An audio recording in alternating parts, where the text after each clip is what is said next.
7, 6, 5, 4, 3, 2, 1. You'll never have the sacred stone. Oh, this you crazy mother.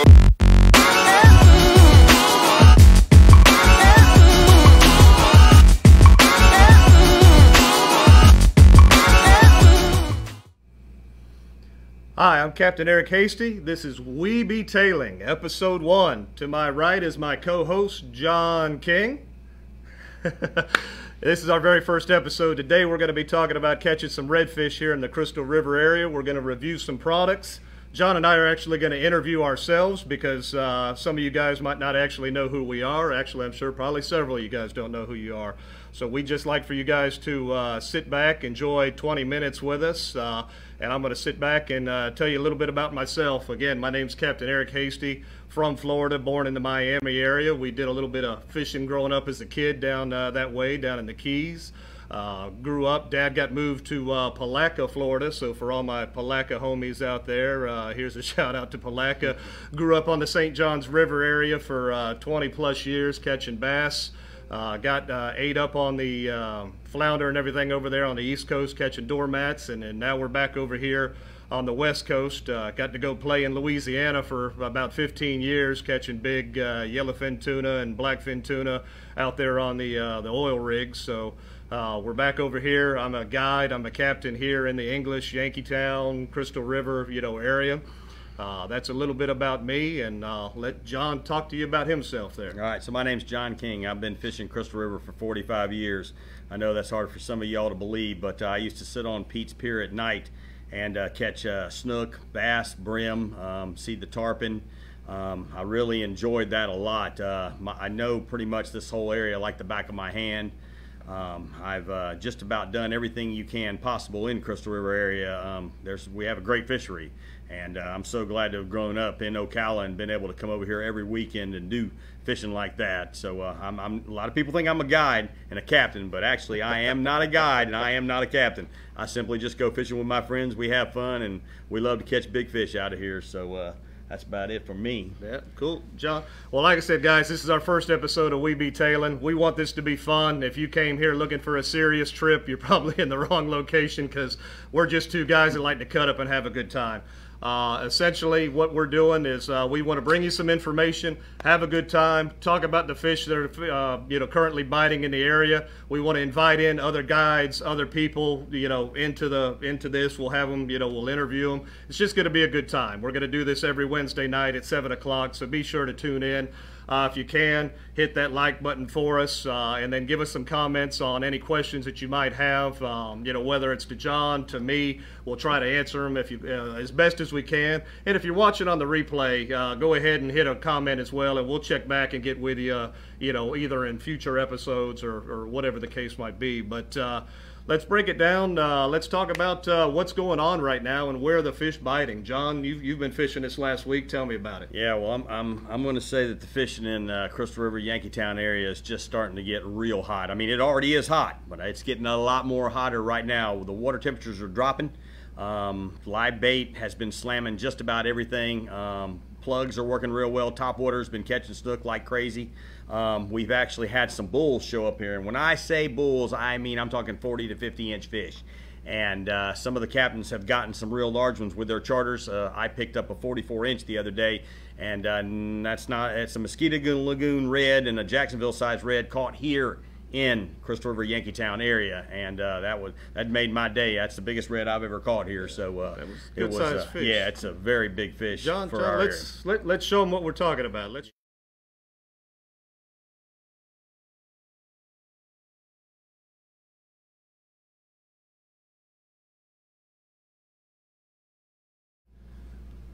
All right, so as you can see, the power plant's in the background there. Some of you might know that spot. That spot produces big fish as well as big sharks and stuff like that. But yeah, it made me smile ear to ear when that fish came in the boat. Now that is an awesome fish. It really like I said, to catch fish like that here in Yankeetown, this time of year, people do get bull reds, but I mean, that one is really, a nice size fish. Very special. We've been out on charters, and we've been catching some 26, 27s, and almost a little disappointed that we weren't getting the big bulls. I had an opportunity to take my wife, Stacy, out fishing the other day, and lo and behold, she turns around and she comes up with this.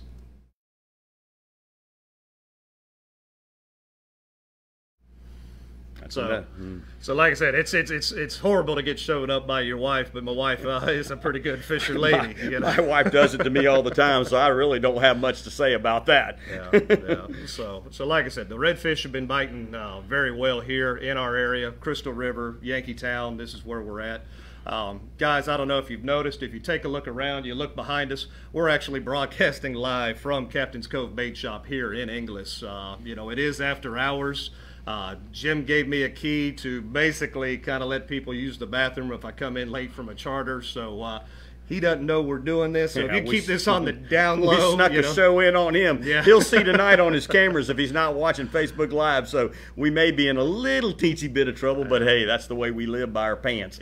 So Jim don't know, so let's keep that on the down low as long as we can anyways. But Michael, we see you out there. Yeah, bud, we got to get together and go fishing, Mike. That's a do. Enjoyed seeing you at the show a couple weekends ago. So, Mike, appreciate that. Guys checking in, we appreciate it.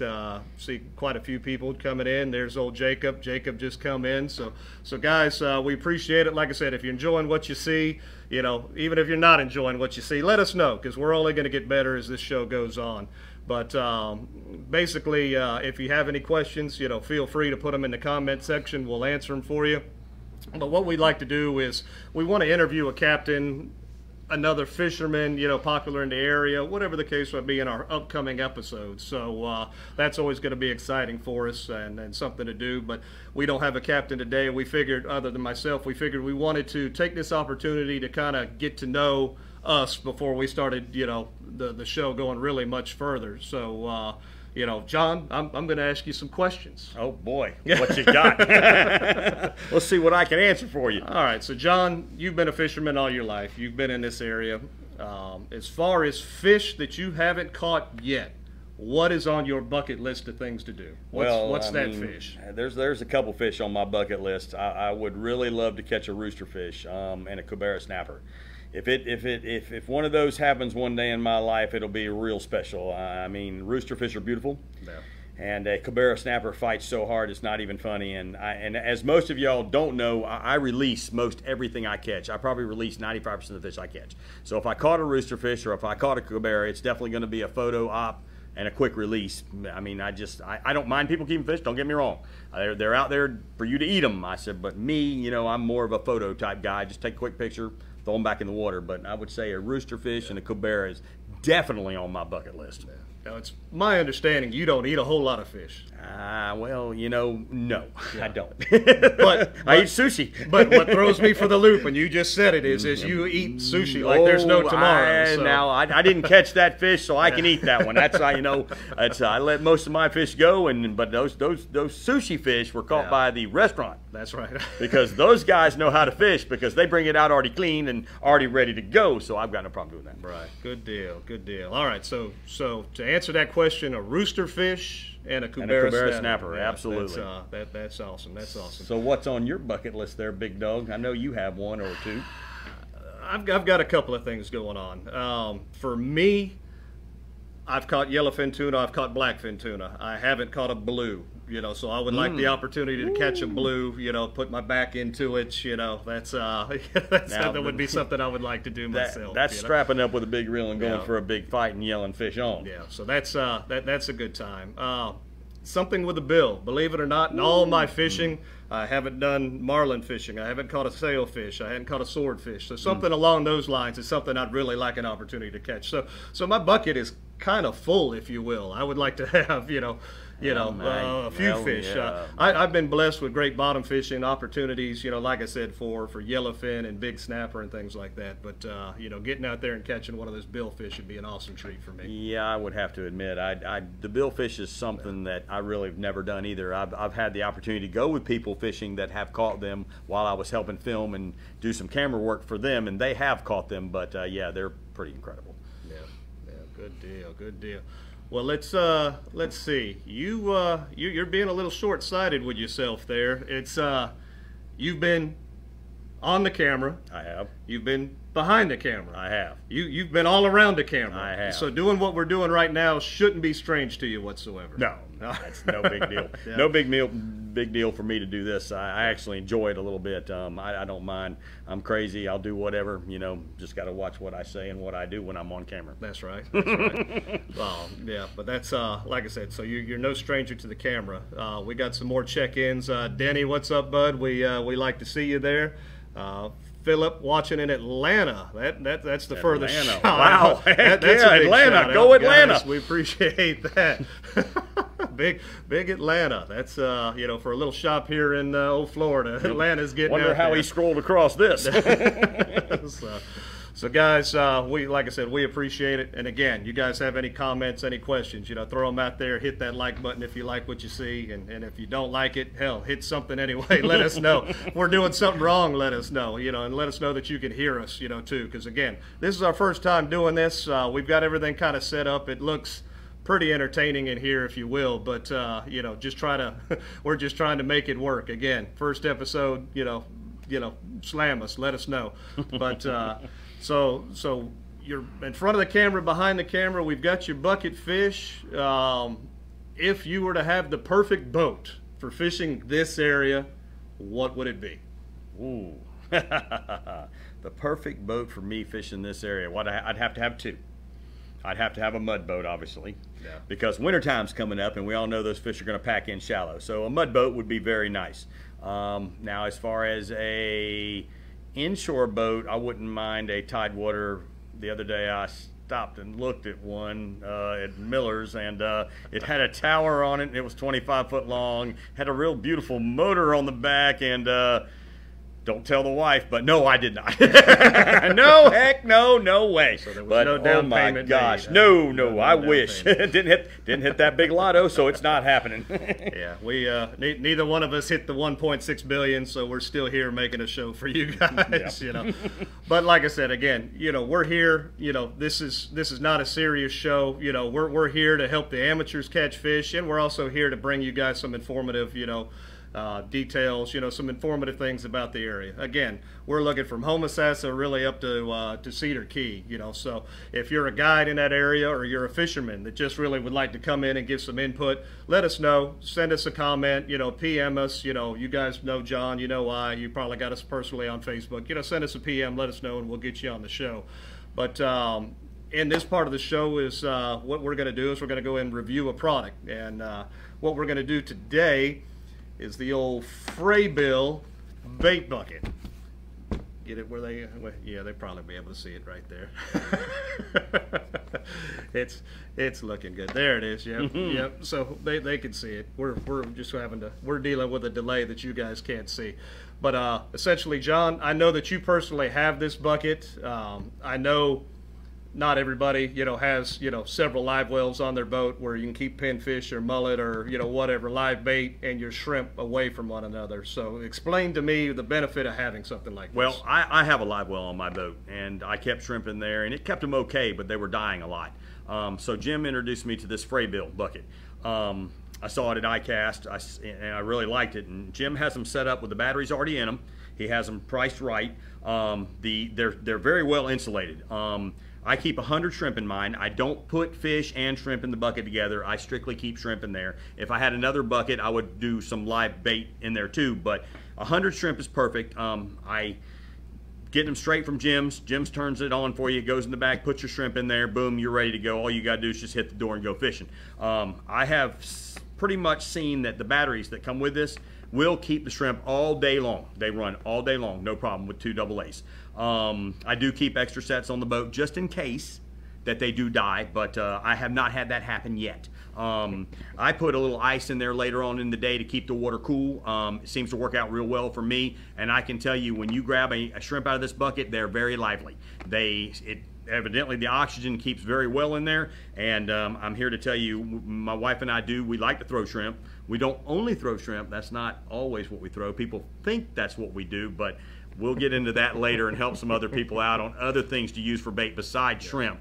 But as far as Captain's Cove shrimp staying in this little fray bill, it works perfectly, and they stay all day long, and I've upped my fish catching by having a lavalier shrimp on there, probably 2 to 1. Yeah. So yeah, having them wiggle around, kicking, anything that, gives you an advantage like that is the way to go. And again, don't be that guy that puts your pinfish and your shrimp all together in the same spot. I mean, don't be that guy. The pinfish are going to eat your shrimp, and you're not going to have much left. Things are going to die quicker. You want to keep your bait fresh. You want to keep it live. That's the key to catching big fish. oh yeah. So, very nice product. We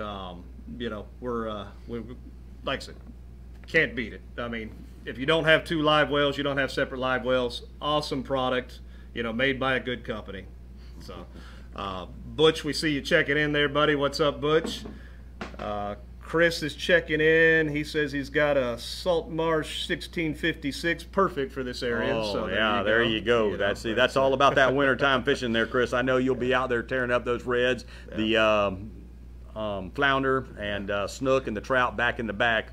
Should be a good season this year. There you go. Hey, Gil, we see you checking in, bud. Good to hear from you, Gil. We appreciate it. Basically, again, we're talking about redfish. This past week has been pretty awesome on the redfish bite. I mean, big redfish, anywhere from 25 to 44, 45-inch redfish. They've been on the prowl, and we have seen. And when I say we, John's seen them fishing individually. I've seen them fishing individually. There are some big schools, that are still out and about. These fish have not gone away yet. How many did you see while you were doing a little cast netting the other day? Yeah, there? so we're doing a little catching some cast net bait, live bait, if you will. And we got the boat kind of pointed up on the bar, and I'm sitting there throwing the cast net, and I mean, right 2 foot in front of me, it kind of drops off a little bit, but I see, God, it had to be 100, 150 plus redfish, all bigger than 30 inches, just rolling on top of one another, heading down that bar. I couldn't yell out fast enough, get bait in the water, guys. and unfortunately, we all the people in the boat didn't necessarily hook up. Missy hooked up. Missy did. Got to fight a fish for a little bit, but due to the situation of the oyster bar and the positioning, they weren't able to get out of the boat to the other side and actually land that fish. So it was a little traumatic. It happens, it just creates another fish story. But, well, guys, when I tell you, the fishing is hot. It's on fire. It's hot, as far as big fish. Now, like I said, you may have to sit in one spot for a little while to get that big fish. But if you've been looking for that big fish, now is the time. If you're patient, it will pay off, and you will catch a large fish. And if you've never caught a 44-inch redfish, we've got them here now, and obviously that's a bucket list fish for some people. I've caught them big in Mosquito Lagoon, and but I've never caught one here like that, and I mean, that just makes it even that much more fun to have it, to say I caught one in English Yankeetown. And that's, I will remember that fish for a lifetime. Well, guys, that's going to be about it for our show. We're running out of time. Like I said, we only do a 20-minute segment, so we want to kind of get things wrapped up here. We want to talk about next week. We're going to talk about grouper fishing, shallow water grouper fishing next week, and we have been blessed to have one of the guides that can put you on some grouper. Old Dan Clymer out of Crystal River. Dan Clymer. Man, you're going to have to tune in for that, because let me tell you something. Dan doesn't fool around. That guy's up in the hundreds of grouper caught this year. So when Dan talks, people do listen. I mean, he is the guy around here for some shallow water grouper fishing, and it should be a total blast to have him around us. Just a wonderful, nice guy. It's going to be a good show. So like I said, next Wednesday, 7 o'clock, you don't want to miss it. Now, this is going to be another little segment of the show that we do, and then we're coming right here to the end. But our little review bucket right here, basically that's going to be a giveaway. So if you guys were paying attention today at the show at all, especially kind of from the middle, or from the beginning on, we asked some questions of John. One of those questions was, what was his bucket list? And the first fish that he mentioned, first one to give me a comment with that fish in the comments wins this Fraybill bucket right here. All yours. You just got to come to the store and pick it up. We don't deliver. But the first one to get that in the comment section and let us know what that fish was wins the bucket. So we'll see how fast Johnny on the spot is, and even if we don't see it here before we close off, we'll PM you, whatever, let you know that you were the one to get it. But guys, we really appreciate it. Like I said, this is something we're trying to do. And, oh, Butch! Butch, you're too fast! Butch Lukes, ladies and gentlemen. First one in with the rooster fish. Good job, Butch. Butch gets a bucket. We'll have this on the counter for you here in Captain's Cove with your name on it, Butch. So, congratulations. Again, guys, enjoyed the show. Our first attempt. Like I said, it's only going to get better from here. Keep on rolling, let us know what you think. Even in the replay, guys, give us some comments, let us know. Peace out. We be tailing. See ya.